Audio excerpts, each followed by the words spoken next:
Welcome to the Boom Bap Kingdom.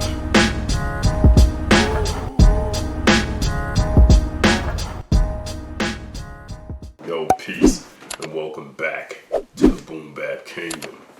First of all, I gotta thank you all for peeping my last video. That was over 1,000 views in a day, and that was really huge for me. So I super duper appreciate y'all for rocking with the Boom Bap Kingdom and just listening to my commentary and commenting. A lot of people commented. I tried to hit as many of y'all back as I could. I replied to as many as I could, and for the rest of the week I'll definitely keep responding. We're here today in the Boom Bap Kingdom, and I'm rocking with the Isla S2400. So in the last video, we're talking about classic sounds and this, that, and the third. So I figured, let me rock with the S2400, and they had a firmware update a few weeks back. So I updated it. I really haven't filmed with it in a while, so I wanted to do that today. But what we're talking about in this episode really is, with boom bap, does it make sense to start with the drums or with your loop, meaning your chops or your sample, whatever that is? What makes more sense and why? So I loaded up some drums in bank A. Let me get back to bank A. I just have a couple of kicks, snare, a couple of hats, and an open that sounds like this.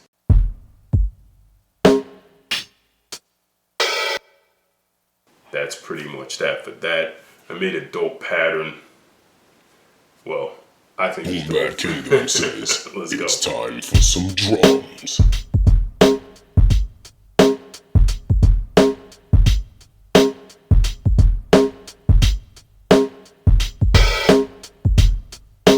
So that's the pattern right there. And now if I wanted to continue turning this into a beat, what I will say is in a lot of cases you can get started faster if you've created the drums first. If you know what your drums are going to sound like, you can kind of get started faster. We'll see how quick we could just find something to put with these drums, right? Now these are, I'm going to browse my SD card, and these are samples that I created. So I'm not going to get copyright struck with any of these because I actually designed these sounds, right? So at any rate, let's see, we'll play the drums and then we'll see what samples work the best with these drums.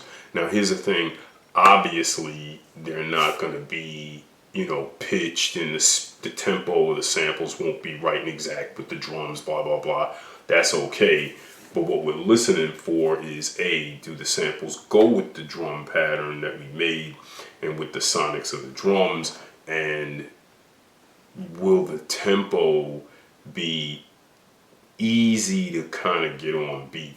And again, right, we can load the sample into a track and we can always, copy it across tracks and chop it up, or, go into a multi-mode loop slice and, kind of chop it up and do whatever we want with it, right? So at any rate, let's give a listen. We're going to let the drums rock, and then we're going to start browsing samples and see which one would work the best.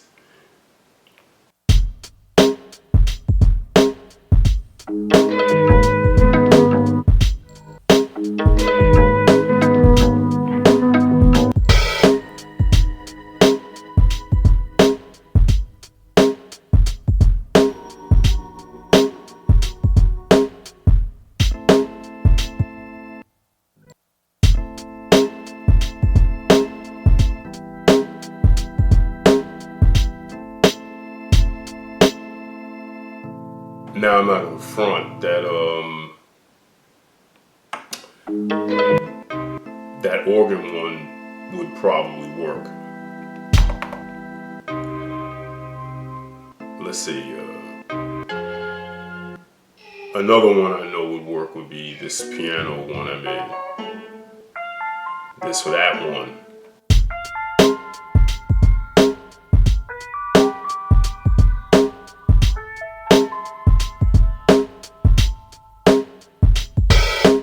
Just kind of throwing the drums together and then going through different samples, previewing them while the drums are playing.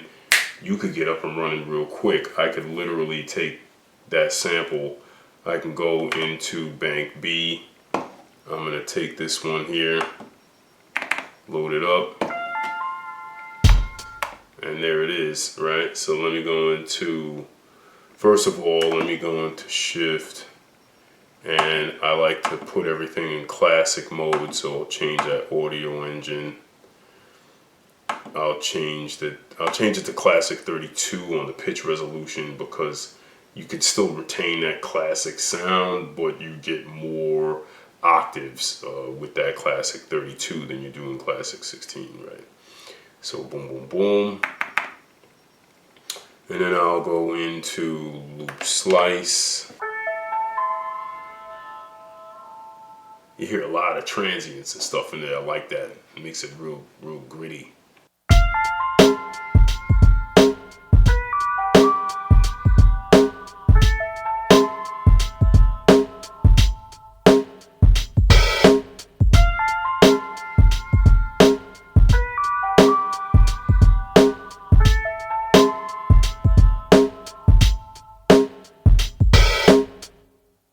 And that was quick and dirty. That was just messing around, tightening up the start and the end of the sample really quick.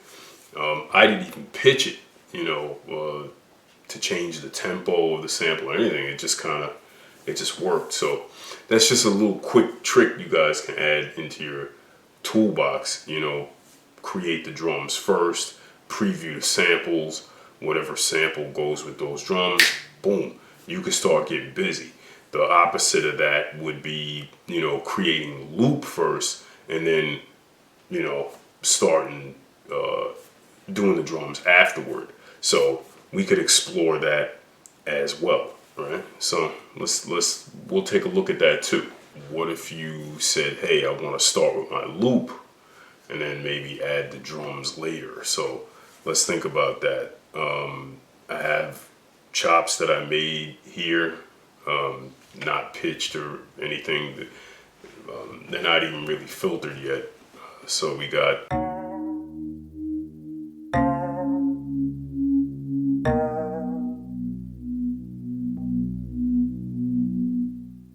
let's start with a loop. We'll make a loop real fast and then we'll add drums around that. See how long that takes. I'm trying to do this quick. But we're gonna see workflow wise, if it makes more sense or maybe the same sense as before as doing it with the drums, right?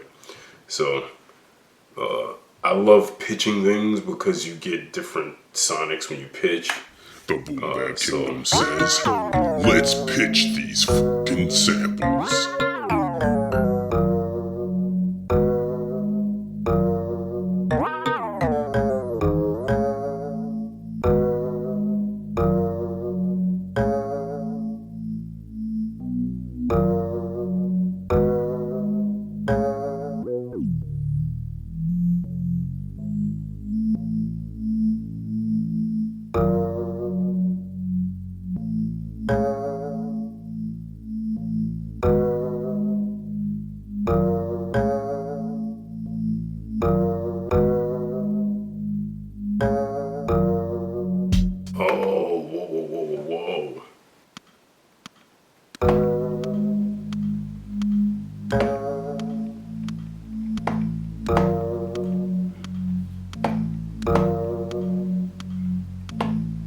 Damn son, that loop is insane. Yo, that's hard. So now I'm getting excited, right? Because now I'm hearing different possibilities. It's a little different when you start with the drums. It's kind of like, okay, I got the drums. Let me see what works with these drums. But when you start with this loop, you kind of hear a little bit more possibilities. So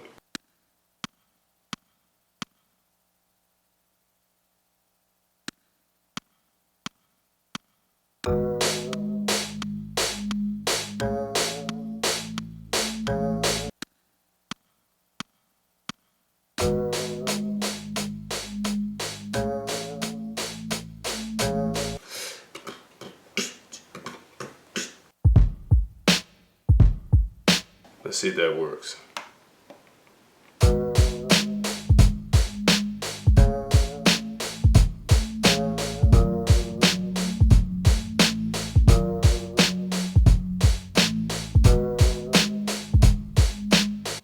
That's hard.